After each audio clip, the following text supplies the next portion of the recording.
नमस्कार स्टूडेंट्स। अपने कल बात कर रहे थे पाचन तंत्र की। पाचन तंत्र का जो मुख्य भाग होता है उसको कहते हैं जीआईटी, जिसका पूरा नाम होता है गैस्ट्रो इंटेस्टाइनल ट्रैक्ट, और दूसरा भाग होता है एसेसरीज ऑर्गन यानी कि सहायक पाचक अंग, एसेसरी डाइजेस्टिव ऑर्गन भी कहते हैं उनको। अपने बात करते हैं सबसे पहले जीआईटी की। जीआईटी की अगर उत्तकीय संरचना देखें कि टिश्यू की स्ट्रक्चर क्या होती है, तो उसमें 4 परतें पाई जाती है। एक तो होती है ट्यूनिका म्यूकोसा, दूसरी होती है ट्यूनिका सबम्यूकोसा, उसके बाद में होती है ट्यूनिका मस्कुलरेसिस, उसके बाद में होती है ट्यूनिका फाइब्रोसा। 4 परतें पाई जाती है।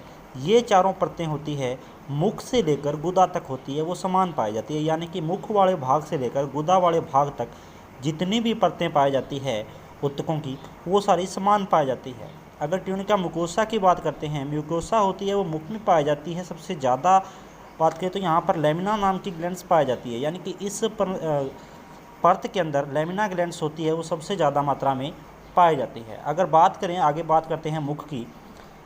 पशु शरीर का पाचन तंत्र का पहला भाग है वो मुख कहलाता है, जिसके दोनों तरफ होठ होते हैं और जिन्हें कहते हैं रीमा ऑरिस, यानी कि ये होठों की संरचना होती है, ये रीमा ऑरिस कहलाती है। कुत्ते की जो रीमा ऑरिस होती है वो अधिक चौड़ी होती है, यानी कि रीमा ऑरिस होती है वो चौड़ाई में ज़्यादा होती है। जहाँ तक उसके दांत पाए जाते हैं, यानी कि प्रीमोलर दांत पाए जाते हैं, वहाँ तक इसमें रीमा ऑरिस होती है वो पाई जाती है। उसके बाद उसका सेकंड पार्ट आता है मुख गुहा। मुख गुहा यानी कि माउथ कैविटी है। इस माउथ कैविटी की बात करें अपने, तो इसका जो ऊपर वाला भाग होता है वो कठोर तालू के द्वारा, यानी कि हार्ड प्लेट के द्वारा, और नीचे वाले भाग की बात करें तो ये नीचे वाला भाग होता है मसल्स, यानी कि हायोइड मसल्स होती है, उसके द्वारा नीचे का भाग होता है। पार्श्व की दीवारों की बात करें तो ये चिक, कपोल या गालों के द्वारा होती है, वो ढकी रहती है। मुख गुहा होती है, इसके अंदर सहायक पाचक अंग भी पाए जाते हैं, जिसमें जीभ आती है, दांत आते हैं, मसूड़े आते हैं, हार्ड प्लेट है, सॉफ्ट प्लेट है, इसके अलावा लार ग्रंथियां हैं, वो सारी मुख गुहा के अंदर पाई जाती है। दांत भी इसके अंदर ही पाए जाते हैं। अगर मुख गुहा की बात करें, अलग अलग जानवरों का कंपैरिजन करें अपने, तो मुर्गे के अंदर होती है वो गालें अनुपस्थित होती है, यानी कि चिक्स अनुपस्थित होती है।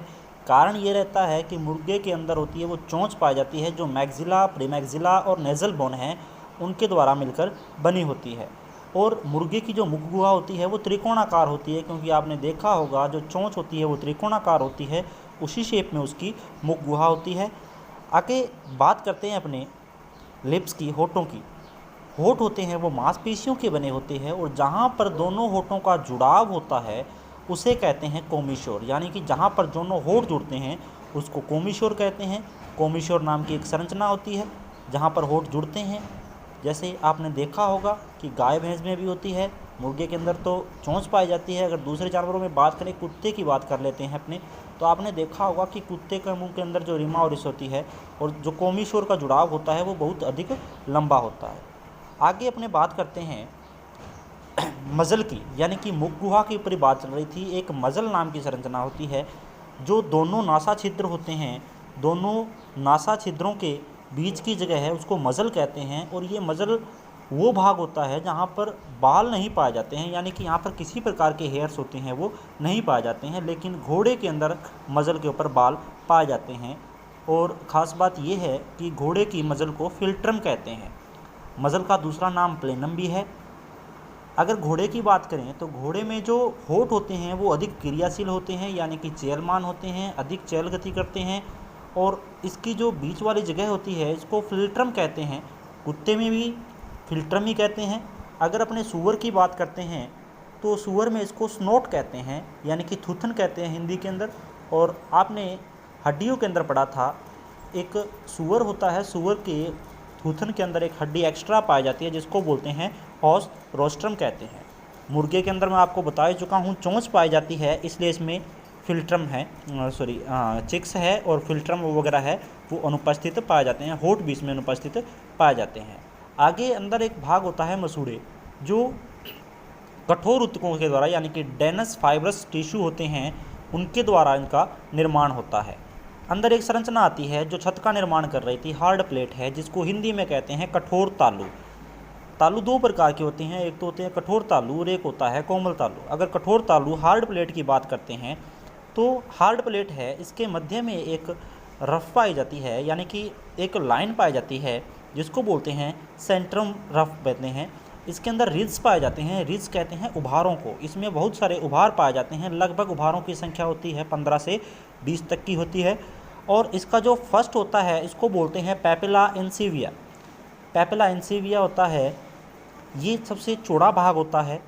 हॉर्स की बात करें तो घोड़े में जो डेंटल पैड होता है वो अनुपस्थित होता है, क्योंकि घोड़े के ऊपरी जबड़े के अंदर दांत पाए जाते हैं और रूमिनेंट्स के ऊपरी जबड़े में दांत नहीं पाए जाते। फाउल है मुर्गा, मुर्गे में मीडियन स्टिल पाई जाती है। ये पीछे वाले भाग के अंदर जहाँ पर नासा कुआ खुलती है वहाँ पर मीडियन स्टिल पाई जाती है। अगर सॉफ्ट प्लेट की बात करें तो सॉफ्ट प्लेट है, ये संरचना बहुत ही कोमल होती है, जहाँ पर नासा कुआ खुलती है उस क्षेत्र के लगभग पाई जाती है। इसका जो पीछे वाला भाग होता है वो फोल्ड नुमा होता है, जिसको कहते हैं युवाला कहते हैं। ये युवाला नाम की संरचना है वो पाई जाती है। ये सभी जानवरों के अंदर युवाला है वो पाई जाती है। अगर आगे की बात करें अपने घोड़ा है, घोड़े में सबसे ज़्यादा मुखीय श्वसन पाया जाता है, यानी कि मुख के द्वारा ही श्वसन पाया जाता है। कारण ये रहता है कि इसकी जो सॉफ्ट प्लेट होती है वो 6 इंच तक लंबी होती है, जो नासा गुआ के बिल्कुल नज़दीक जाकर खुलती है और इसके द्वारा मुख के द्वारा ही श्वसन होता है। इसकी युवाला अधिक बड़ी होने के कारण घोड़े में उल्टियाँ भी नाक के द्वारा ही आती है और दूसरे जानवरों में ये मुख के द्वारा आती है। अगर मुर्गे की बात करें तो मुर्गे में भी सॉफ्ट प्लेट होती है वो अनुपस्थित पाई जाती है। इसके बाद में अगर अपने बात करें तो इसके अंदर एक संरचना और पाई जाती है मुख के अंदर, जिसको बोलते हैं जीभ। अगर जीभ की बात करें अपने तो ये एक संरचना है जिसको बोलते हैं जीभ बोलते हैं। ये आप संरचना देख रहे हो। ठीक है दोस्तों, बाकी अपने कल पढ़ेंगे।